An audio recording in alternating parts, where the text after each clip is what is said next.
Welcome back to Real Estate Today. I'm Elliot Koolik, and we're here with Jeff Gallia of BTA, which is Boca Theater and Automation, and he's going to show us some of the, the toys to help automate your home. Jeff? Well, what most people like to see where we start is the user interface.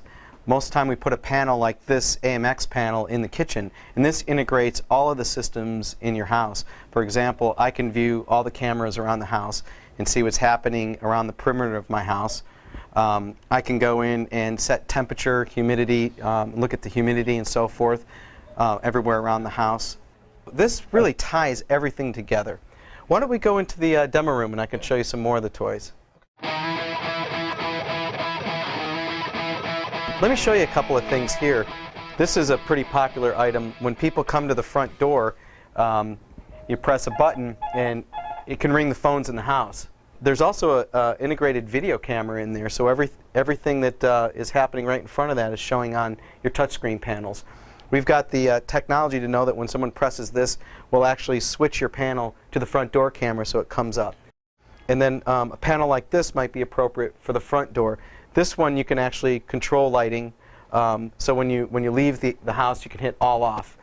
Like these lower end panels don't do video, they don't do music. Okay. Right, where this does everything, these are just different degrees, but they're all integrated together. If I change lighting here, it'll reflect it on that panel, for example. So they are kind of tied together. Everything's running over an Ethernet network, same technology as the internet, but inside your home. Well, this is a video teleconferencing camera. One of the other services that we provide, we're actually an ISP. We bring high-speed broadband. And our broadband is capable of handling two-way audio and video. So we can install these in customers' homes so that they can see and hear the person that they're talking to. Jeff, now I see some other pads here. How are these different than some of the other ones we've been looking at? Well, these control whole house audio.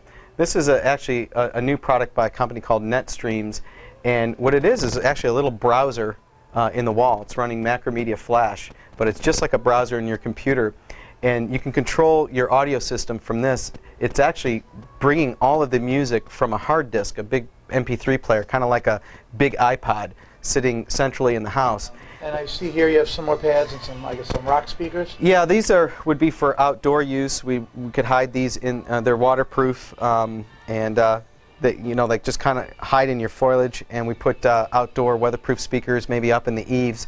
These are our lower end models. They don't have the two-way feedback that this does, but they are digital audio systems.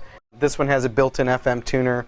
This one doesn't. This one has the touch screen, but they all use the same wiring scheme. And you had said that actually you can also upgrade the system, so you can start with a basic package, and then eventually add to it. Right. And when we're designing a house, that's actually one of the things we take into consideration. We put in a home structured cabling so that it'll actually support sort of a good, better, best scenario without having to rerun the wires after the fact. Okay. Now, people use the word home run. Is there a central place where you keep all the equipment and so it's, I think you had shown me in your yeah, study. That's the best way to do this stuff, especially when you want to start sharing devices around the house. You may have, say, 10, 12, 15 TVs around the house, but do you really need 12 satellite players? Jeff, why don't we go look at the brains, or I guess you call it the equipment closet. Right. All right, great. Jeff, let's talk about what is this rack of equipment? I guess this is the brains? Yeah, this is the central equipment closet. At the top is where we have all of our power conditioners.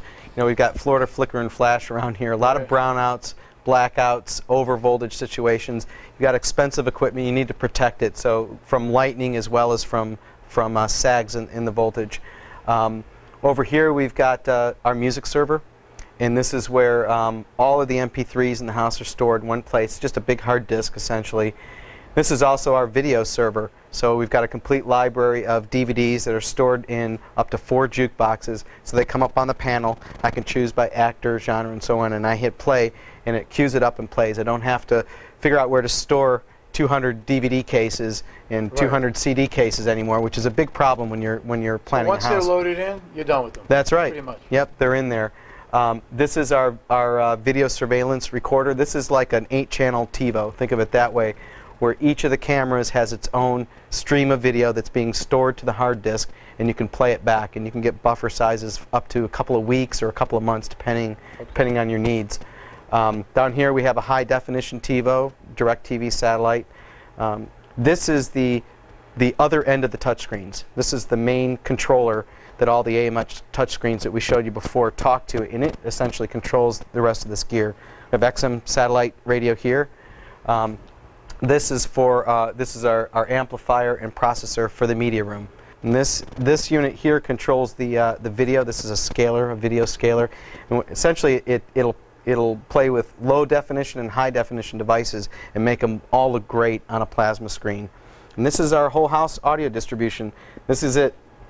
Everything else is gone nowadays because the amplifiers are actually in the wall, and then these amplifiers are controlling the subwoofers. Jeff, you know what? I'm sold. You know, I think it's very exciting. Once you explain everything and you realize, you know, it's really not that involved. And, you know, I think if myself or anyone at home deals with someone as smart as you, they know that once you put it in, it's going to be perfect. So why don't we go into the next room? I saw some blueprints, and we can talk about, you know, what does it cost? How do you plan it out? Now that, you know, maybe we've made some, you know, theoretical selections, how do we put it together? Okay. So stay tuned, and we'll be right back with Real Estate Today.